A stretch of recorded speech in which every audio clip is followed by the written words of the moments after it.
What's up, everyone? Sorry about that. Wouldn't be a Weezy show without some technical difficulties. So thank you guys for coming out. This is Weezy's Weekend Wind-Up. This will be the new home here on the Daddygate Podcast channel. All the Daddygate episodes. If you don't know what Daddygate is, go to the playlist on this channel for hashtag Daddygate and get caught up. I figured some people would abandon ship because they only signed up for Daddygate stuff. So for those that have stuck around and continue to stick around, can't thank you guys enough. Much love to each and one of y'all. Let's start out with our infamous shout outs. What's up, Mr. Secret Squirrel, Marion G of G's, Happy Gilmore 1978. Who else? We got Alex. Welcome to the stream, y'all. Thank you guys for making it out. We will be going over some of the top stories of the week. I will be giving some opinion on it. It will be rated G for this platform. For all my uncensored content, follow me on Rockfin, Odyssey, on your favorite podcast player. And I'm going to be going over the Nashville shooting, a little bit of the news article there, but I did go deeper into the abyss in an uncensored way on my podcast and Rockfin Odyssey. Can't really do that on this platform, unfortunately, but I do want to keep doing shows here. This is where it's cracking. What's up, Bella Rose? Welcome to the stream. And yeah, so again, thank you guys for sticking it out. And we will be doing these. If you are catching this on Rockfin or Odyssey, everywhere else, and you want to catch a live show, make sure you hit the Daddygate Podcast YouTube link to catch a live show. We always have a live chat that is always popping. So it's always fun. You guys make it exquisite every single time. What's up, Miss Hev? Thank you guys for making out. Mossy is in the house. All right, y'all. So first off, I want to go over the Nashville shooting that occurred Monday of this week. And I'm just going to keep it to mainstream news. Again, I did go down the rabbit hole. May not be for everyone's taste. Maybe a little hard for some people to accept or want to venture down. So I can understand that. So on this platform, I'm only going down the official narrative. This is from ABC News. Nightmare. 6 killed in calculated mass shooting at Nashville school. A shooter that a shooter that identified as trans, armed with 2 assault-style rifles and a handgun, killed 3 students and 3 staff members at a Christian school in Nashville, Tennessee on Monday morning, authorities said. The suspect, identified by police as Audrey Hale, 28, of Nashville, had a detailed map of Covenant School, a school for students in preschool through 6th grade, and allegedly shot through the door to gain entry into the school, police said. The children were identified by Nashville police as Evelyn Deekhouse, Hallie Scruggs, and William Kinney, all 9 years old. The slain adults were identified as Cynthia Peak, 61, Mike Hill, 61, and Catherine Kuntz, 60, who was head of the school, according to police. Peak was a substitute teacher, and Hill was a custodian, according to investigators. The suspect was shot and killed by authorities in a lobby area on the 2nd floor of the school roughly 14 minutes after the 911 call was placed, according to police. Nashville Police Chief John Drake had said that the suspect was female and identified as transgender, but didn't immediately provide more details. A police spokesperson later told ABC News the shooter was assigned female at birth, but pointed to a social media account linked to the shooter that included the use of pronouns he and him. Drake also said authorities believe the suspect was a former student. No one who was shot survived, officials said. Drake said he was literally moved to tears to see the young students as they were ushered out of the building. The suspect was armed with at least 2 assault-type rifles and a handgun, officials said.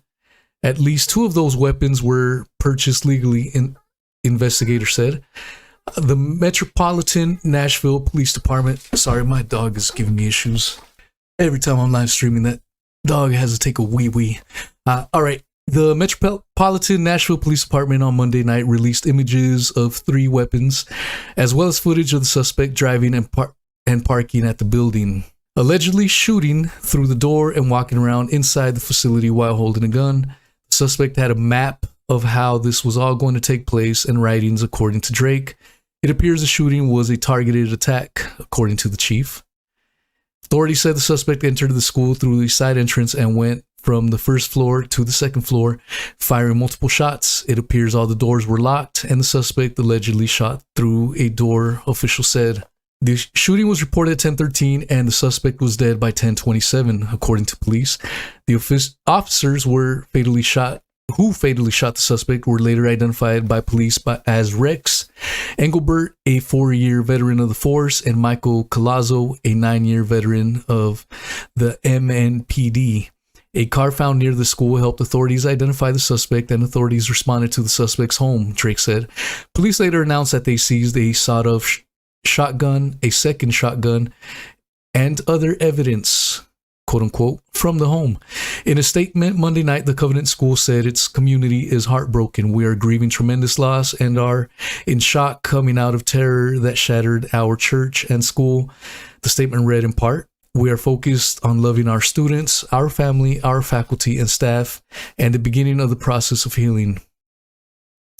Throughout the day and afternoon, students were reunited with concerned parents. Families of the staff said they were shocked with the violence that had transpired. Alex Apple told ABC Live that his mother works at the school front desk, and she was at her car when she got an alert saying to shelter in place. She got out of the car, heard the gunshot, so she fled, he said. All right. So, again, I did a part 1 where I covered the official narrative, showed the video footage of the suspect going into the building that appeared empty, parking lot appeared empty, the police body cam footage, and I did a part 2 with Shepard Ambellis, who has covered a lot of these incidents. It was a great show. We covered some of the weird findings that fortunately I don't feel comfortable addressing here, but either way, how you feel about it, it's a story that is getting a lot of publicity, and we will continue to keep our eyes on these developments.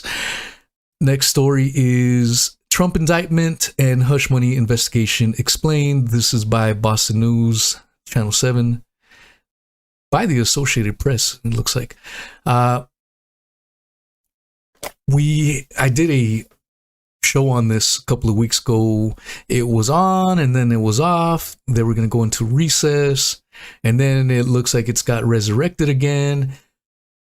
If you have been following me for quite some time, you will know that I am nonpartisan. I don't care about the left. I don't care about the right. People on the left are cheering this, having a good time, popping the champagne bottles and drinking the bottles of rosé and celebrating. People on the right are mad and heartbroken. How dare, I can't even imagine seeing President Trump in handcuffs. So it just depends on what side of the ideological spectrum you have been captured by to pinpoint where your feelings are. I'm nonpartisan. I think it's just simply more political theater, but let's read the article. Donald Trump has become the first former president to be indicted in a criminal case after a grand jury investigation into hush money payments made on his behalf during the 2016 presidential campaign. The unprecedented indictment comes as the Republican faces other legal investigations and launches a bid to return to the White House in 2024. The indictment will test the Republican Party, already divided over whether to support Trump next year, in part due to his efforts to undermine his 2020 election loss. Trump has denied any wrongdoing and accuses prosecutors of engaging in a politically motivated witch hunt to damage his campaign. Here's a look at the hush money case, the grand jury investigation, and possible ramifications for Trump's presidential campaign. What is the case about? The New York grand jury spent weeks meeting in secret to probe Trump's involvement in a $130,000 payment made in 2016 to the porn actress Stormy Daniels to keep her from going public about a liaison she said she had with him years earlier. Trump lawyer Michael Cohen paid Daniels, whose real name is Stephanie Clifford, through a shell company before being reimbursed by Trump, whose company, the Trump Organization, logged the reimbursements as legal expenses. Earlier in 2016, Cohen also arranged for former Playboy model Karen McDougal to be paid $150,000 by the publisher of the supermarket tabloid, The National Enquirer, which then squelched her story in a journalistically dubious practice known as catch and kill. Trump denies having sex with either woman. Trump's company grossed up Cohen's reimbursement for the Daniels payment to defray tax payments, according to federal prosecutors who filed criminal charges against the lawyer in connection with the payments in 2018. In all, Cohen got $360,000 plus a $60,000 bonus for a total of $420,000. Cohen pleaded guilty to violating federal campaign finance law in connection with the payments. Federal prosecutors say the payments amounted to illegal, unreported assistance to Trump's campaign, but they declined to file charges against Trump himself. What is an indictment? An indictment is a formal charge brought against someone after a grand jury, which is made up of members of the community, votes, and enough members agree that there's sufficient evidence to charge someone with a crime. The indictment against Trump remains sealed, as is standard in New York before the arraignment. But once the document is made public, it will lay out the crime or crimes that Trump is accused of committing. Sometimes indictments include a lengthy narrative with lots of details about the allegations, while others are more basic and just outline the charges a defendant is facing. What are the charges? The indictment has not yet been unsealed, so it's not totally clear. Some experts have said that they believe Trump could be charged with falsifying business records, which can be a misdemeanor or a felony under New York law. To secure a conviction on the felony charge, prosecutors would have to prove that the records were falsified with the intention of committing or concealing a second crime. It is not clear what prosecutors may allege as a second crime. What has Trump's lawyer said? Trump's lawyer, Joe Tacopina, said Thursday that the former president didn't commit any crime and vowed to vigorously fight this political prosecution in court. Tacopina has accused prosecutors of distorting laws to try to take down the former president. He has described Trump as a victim of extortion who had to pay the money because the allegations were going to be embarrassing to him regardless of the campaign. He made this with personal funds to prevent something from coming out.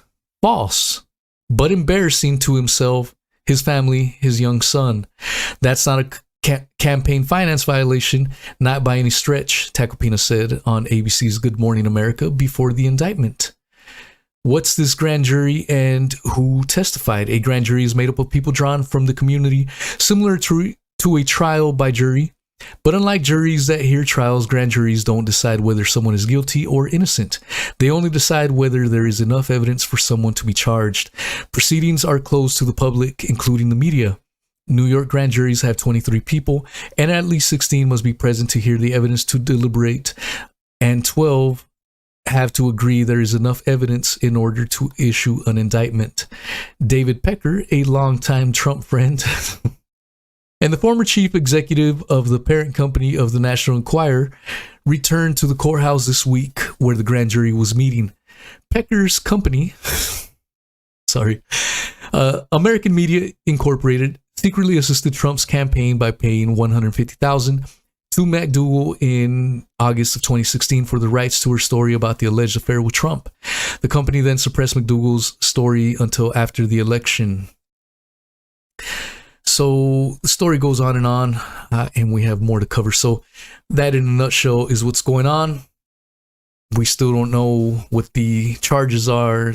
I've heard stories of many, but it remains to be seen. And like I said earlier, you have one side that has been captured cheering this on, saying that this is democracy at work, and others saying this is an abuse of the justice system. And I saw one guy comparing Trump to when Jesus was getting arrested by the Romans.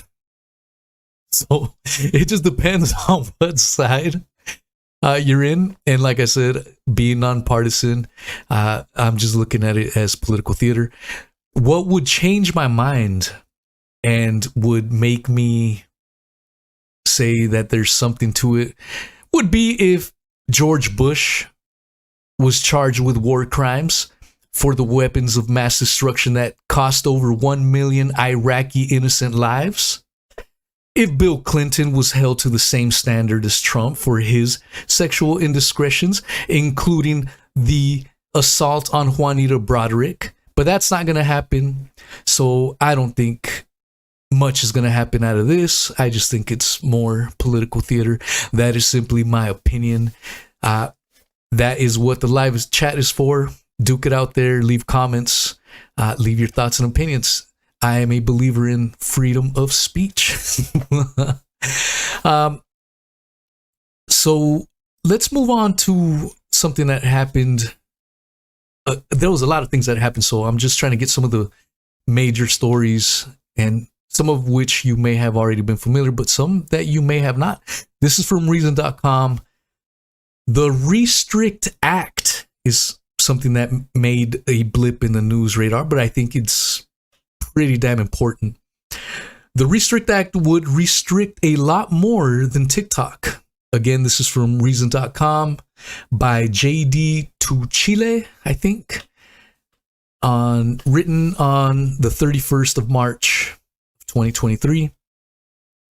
Even if you believe that government should be in the business of banning things such as popular communication tools, the details of the effort to eject TikTok from the United States should give you pause. Predictably, politicians are using fears that the popular social media service is spying on behalf of the Chinese government to propose broad legislation that threatens to affect much more than one app. Wait, I thought this was about TikTok. Would the Restrict Act, aka the TikTok ban bill, criminalize the use of VPNs? Reason's Elizabeth Nolan Brown asked of the potential impact on virtual private networks that shield internet users' identities and locations. The answer is, in many cases, yes. But wait, there's more. The Restrict Act, proposed by Senator Mark Warner, a Democrat from Virginia, and a list of co-sponsors including Senator John Thune, Republican from South Dakota, doesn't mention TikTok or parent company ByteDance or even social media. Instead, it hands a whole lot of power to the government, particularly the Secretary of Commerce, to review and prohibit certain transactions between persons in the United States and foreign adversaries regarding information and communications technology.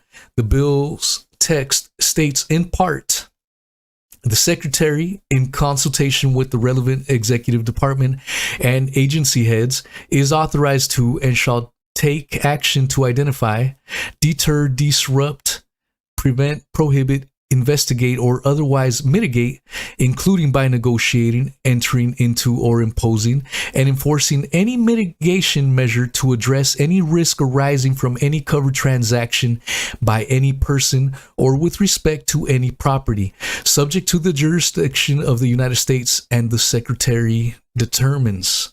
Number one, poses an undue or acceptable risk of.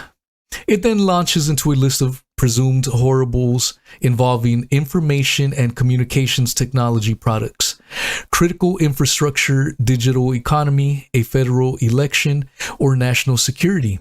It includes a vague authorization of action to counter coercive or criminal activities by a foreign adversary that are designed to undermine democratic processes and institutions or steer policy and regulatory decisions in favor of the strategic objectives of a foreign adversary.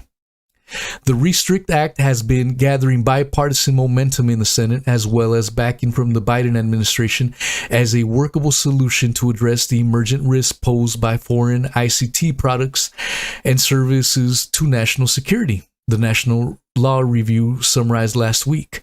If passed, the Restrict Act would provide the Secretary of Commerce broad authority to take appropriate measures to deal with identified risks and to enforce such measures with hefty civil and criminal penalties. Damn, censorship is what that means.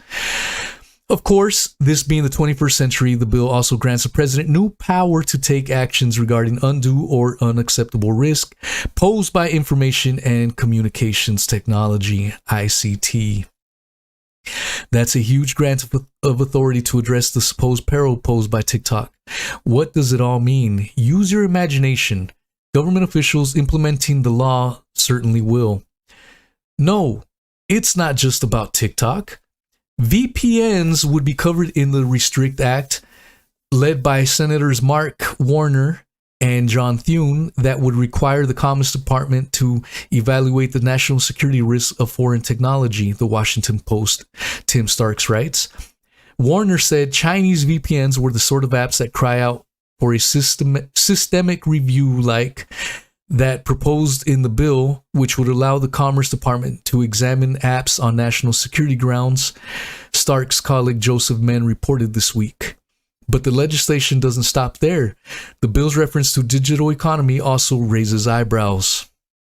Although the primary targets of this legislation are companies like TikTok, the language of the bill would potentially be used to block or disrupt cryptocurrency transactions, and in extreme cases block Americans' access to open source tools or protocols like Bitcoin, warns Coin Center. Under the bill, any technology targeted by the government should be connected to a foreign adversary. Those are defined in the text as China, Cuba, Iran, North Korea, Russia, Venezuela. Sounds like the axis of quote-unquote evil, apparently. But the bill also allows the Secretary of Commerce to designate new foreign adversaries in consultation with the Director of National Intelligence. That allows an enormous amount of room to go after technology developed in whole or in part countries that don't play along with crackdowns or cryptocurrencies, encryption, or online speech. And the language may allow even broader reach for meddling by U.S. officials. This is important right here.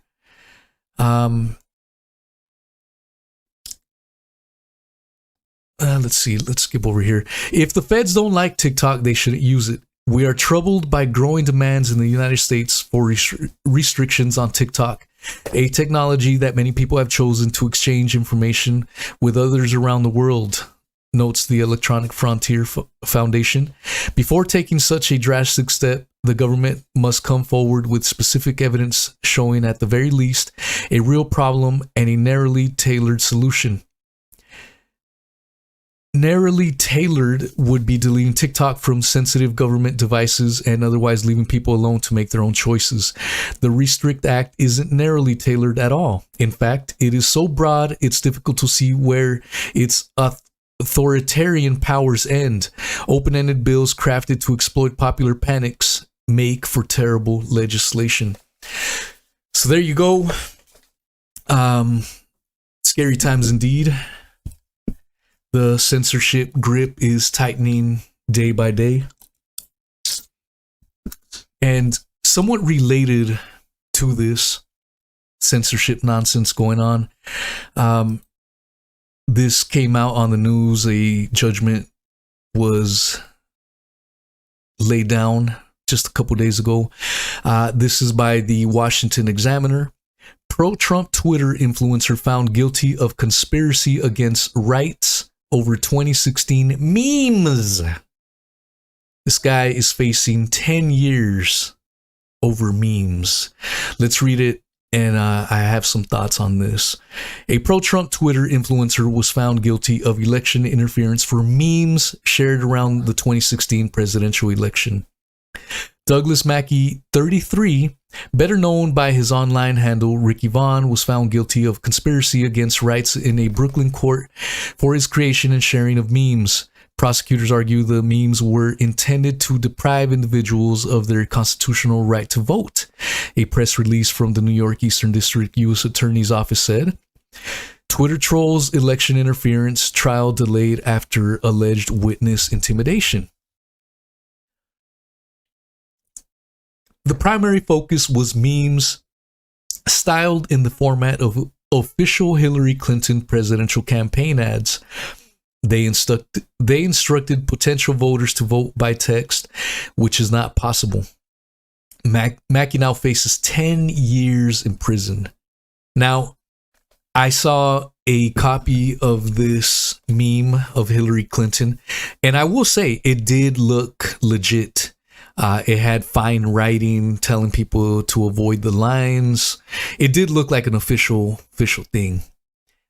But 10 years over this, when you have people basically murdering other people and getting 5 years in a manslaughter charge, and you're going to give this guy 10 years for a freaking meme. The world is insane. I'm not saying I condone this, but 10 years is just ridiculous in my opinion. Mackey has been found guilty by a jury of his peers of attempting to deprive individuals from exercising their sacred right to vote for the candidate of their choice in the 2016 presidential election, U.S. Attorney Breon P. said. Today's verdict proves that the defendant's fraudulent actions crossed a line into criminality and flatly rejects his cynical attempt to use the constitutional right of free speech as a shield for his scheme to subvert the ballot box and suppress the vote. Peace added, that sounds like you are suppressing freedom of speech. This case presents an unusual array of compelling appellate issues. I am optimistic that the conviction will be vacated, he said in a statement to the Washington Examiner.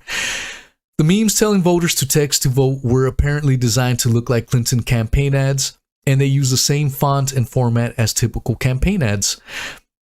Avoid the line, vote from home, text candidate's first name to 59925. Vote for the candidate and be part of history. Text accompanying one meme read. Fine print attached to the meme read must be 18 or older to vote. One vote per person must be a legal citizen of the United States. Voting by text not available in Guam, Puerto Rico, Alaska, or Hawaii. Paid for by the, obviously, Hillary Clinton for President 2016. According to prosecutors, around 4,900 unique numbers texted their preferred candidate's name to the listed number around election day in 2016. However, it is unknown if those who texted the number proceeded to vote in person. Court documents also mention other memes spread by Mackey and his co-conspirators. One viral campaign used Photoshop tweets from Clinton and fake campaign ads to suggest that the presidential candidate was looking to draft women and go to war with Russia or Syria. They used the hashtag draft our daughters. Come on, man. If you were stupid enough to fall for that meme, I don't know. Court documents also mentioned other memes spread by Mackey and his co-conspirators. One viral campaign used Photoshop. Oh shit, I already read that. Mackey's case has caused alarm among some conservatives who see his prosecution as an infringement against the First Amendment right to free speech. He also won the support of Twitter CEO Elon Musk, who tweeted that Mackey's case was concerning. Conservatives pointed to a satirical video comedian Christina Wong posted on election day posing as a Trump supporter. In it, she urged Trump voters to cast their ballot the day after the election day. She has faced no criminal charges over the video. So that's a good point.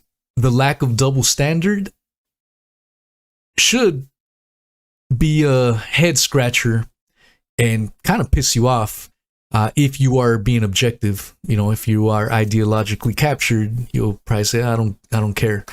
But interesting times. This is a article that came out that I think is big news and is not getting a lot of mainstream coverage, so I want to read it here. This is by The Print. It's a Indian media company. They have about 2.5 million subscribers on YouTube. And this article is by Aditi Khanna from The Print. And it is titled, British Indian Medic Backs Legal Review of COVID Vaccine in South Africa High Court. London, March 29th. Leading UK-based Indian origin consultant cardiologist Asim Malhotra is among a group of international experts backing an approach to the High Court of South Africa calling for an urgent judicial review of Pfizer's mRNA COVID vaccine products, which he fears may be harmful. Lawyers representing the human rights group Freedom Alliance of South Africa say the show cause notice was filed on Monday at the High Court of South Africa, Gauteng Division, Pretoria, along with real-world data analysis, which is claimed to show an association with increasing death from both COVID and non-COVID causes in the vaccinated compared to the unvaccinated. FASA has approached the court to review and set aside authorization of Pfizer's vaccine products on the basis that the authorization was unlawful. If successful, this could result in the removal of COVID mRNA vaccine from the South Africa market and also have global implications. Having critically appraised the literature and Pfizer trial data, the evidence is unequivocal, Malhotra said. For the overwhelming majority of people, the Pfizer COVID mRNA vaccine is significantly more harmful than beneficial and likely should never have been approved to be administered to a single human being, said Malhotra, who himself took 2 doses of the Pfizer vaccine and is now backing the show cause notice. It is alarming to me that the local regulators are encouraging the vaccination of young children in the circumstances. The rollout of the Pfizer vaccine product should, in my opinion, be halted pending a full investigation into how we got this so very wrong. That is, without question, the responsible and ethical move, he said. The FASA case, among the first of its kind, is being handled by advocate Erin Diane Richards, briefed by Daniel Eloff of Herder Spies Incorporated in South Africa, and is supported by leading medical and scientific professionals from around the world. Malhotra, among the supporters, believes the case is factually, medically, and scientifically sound. Dr. Herman Edeling, a specialist neurosurgeon with over 40 years of experience, notes in the founding affidavit that mRNA vaccine administered as Comirnaty in South Africa should never have been branded as safe and effective. The applicants in this application call on Pfizer to explain their conduct. They call on South African regulators and government to hold Pfizer to account and to act in the best interests of the South African public. And they humbly request this honorable court to come to their aid in achieving these calls in the interest of the health of the South African public, said Edeling. While the notice of the motion was recorded by South African court registrar on Monday, FASA hopes to announce a date of hearing in due course. Pfizer's media office has been approached for a response, and it is yet to comment on this development. So, interesting developments. Another thing that I will definitely be keeping my eyes out on. Earlier in the week, we heard more about the Epstein lawsuit in which JP Morgan is involved. A case that was brought up by a DA in the Virgin Islands. And I read this in one of the Weezy Weekend Windups a while back. But upon her bringing charges forth, she was forced to resign. So here is a DA that was doing her damn job, doing what she was put to do, and doing her job cost her her job. But the case has moved forward, it appears, and this is probably why we're only hearing about it. So this is by MSN.com, actually by Forbes, and it is written by Nicholas Ryman, Forbes staff. Epstein lawsuit: billionaire Sergey Brin, Thomas Pritzker, and Mortimer Zuckerman subpoenaed in JP Morgan Chase. At least 3 billionaires received subpoenas this week connected to a lawsuit against JP Morgan over the bank's relationship with late convicted offender Jeff Epstein. A person familiar with the matter told Forbes the latest twist in a case that has ensnared some of America's most powerful figures. Key facts: Google co-founder Sergey Brin, Hyatt Hotels executive chairman Thomas Pritzker, and real estate mogul Mortimer Zuckerman were the billionaires subpoenaed, while former Disney president Michael Ovitz has also asked to provide information. Interesting stuff.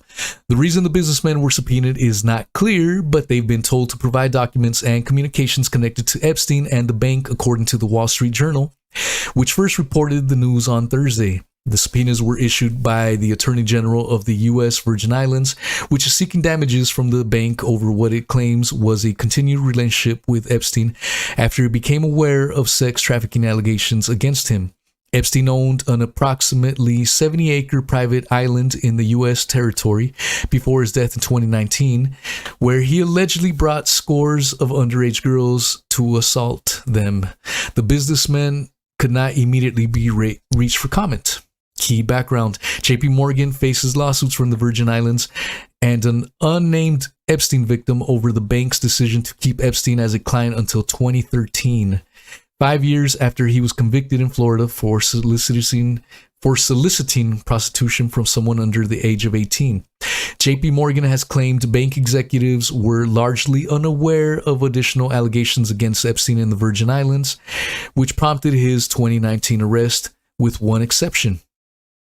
The bank filed a lawsuit earlier this month against former investment banking executive Jess Staley, accusing him of concealing a personal relationship he had with Epstein, suggesting he was aware of and may have been a participant in the alleged trafficking operation. Staley left JP Morgan in 2013 to become CEO of Barclays before resigning in 2021 amid a regulatory investigation into his relationship with Epstein. Staley has denied any wrongdoing. Epstein has allegedly died in his jail cell in 2019 as he awaited his trafficking trial in what authorities ruled a suicide. What to watch for: JP Morgan Chase CEO Jamie Dimon has agreed to sit for a deposition in the case, even though the bank has said he was unaware of the allegations against Epstein. They all say that. An internal email cited in the Virgin Islands lawsuit appears to show the bank was ready to drop Epstein as a client following his 2008 guilty plea, but the decision was pending Dimon review. Forbes valuation: we estimate Brin is the richest of the billionaire trio subpoenaed, with a net worth of $85.6 billion, making him the 12th richest person in the world. Pritzker is worth an estimated $5.3 billion, while Zuckerman's wealth is estimated around $2.3 billion. Dimon is also a billionaire, commanding an estimated net worth of $1.6 billion. So, again, we are only this far because of the bravery of that district attorney from the Virgin Islands that brought this case to the forefront. And as a result, she was forced to resign. So keep that in the back of your mind. When people want to wonder why you have questions regarding official narratives and why you can't trust the government, I always come back to this: the Epstein case. A case that involved people on the left, people on the right, former presidents, former prime ministers of Israel, former royals like the nonce Prince Andrew, and on and on and on. This is why I am a vowed government skeptic 100%. And I will point to this to back up my claims each and every time. Now, to wrap it up, let us look at a interesting article. Officers arrest an alligator walking near Tampa Bay Stadium. This is in my neck of the woods. So apparently this, if you live in Florida, this happens quite regularly. Any lake or pond will have alligators, whether they're little or giant guys. I mean, that's usually the question. But let's read this article, and I'll even play a little bit of footage for y'all. Tampa, Florida. Tampa police officers were called to a commercial part of town because of a disturbance, but it wasn't a public brawl or anyone behaving in a disorderly manner. It was a 9-foot alligator, or 2.7 meters, Wednesday night, ambling down a street not far from Raymond James Stadium, home of the Tampa Bay Buccaneers. The urban gator whipped its tail. I guess it's form of reptile booty clapping. When an officer first approached it, poking it with an outstretched baton. Half a dozen officers, along with a crowd of spectators, watched as lights from squad cars flashed on the blocked-off street, according to body cam video released by the Tampa Police Department. The officer then fashioned a noose from a yellow rope, lassoed it around the top of the gator's mouth. "Ready?" one of the officers said. "You want to jump on him?" And that's what they did, as one officer went for the head with an outstretched hands and another officer weighed down the rest of the alligator's body. A third officer was recruited to help weigh the gator down. The officer keeping the gator's mouth shut asked his colleagues for a towel to cover its eyes and some duct tape to wrap its mouth. They also taped together the gator's legs behind its back like you're handcuffing him, an officer said. I don't know, maybe we need to call that Alligator Floyd. Phil Walters, an alligator trapper contracted with the Florida Fish and Wildlife Conservation Commission Nuisance Alligator Program, who was called in to assist officers, said he was impressed by the job done by the Tampa's finest before he arrived at the scene. "They did a great job," Walters told Tampa television station of WFLA. "They had the thing taken care of for me." A 9-footer is a pretty good size. Let's see it right here. That's enough to take down a person for sure. They get bigger than that, but yeah, that guy gets a hold of you, he'll cause some damage for sure. So there he is. There's the noose and the body cam.